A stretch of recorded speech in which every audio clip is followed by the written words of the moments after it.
గొప్ప విషయం ఏమిటంటే, వారు మన కల్వరి టెంపుల్కి వచ్చినప్పుడు దేవుడు దీవించాలి, ఆశీర్వదించాలని ఆశపడినప్పుడు కలిసి భోంచేశారు.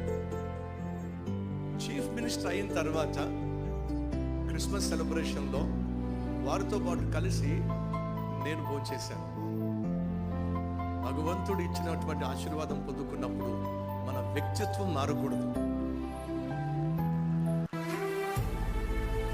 మీలో నేను గమనించింది ఏంటంటే, సీఎం అయిన తర్వాత కూడా అదే సాధారణమైనటువంటి వ్యక్తిత్వం, సహోదర తత్వం.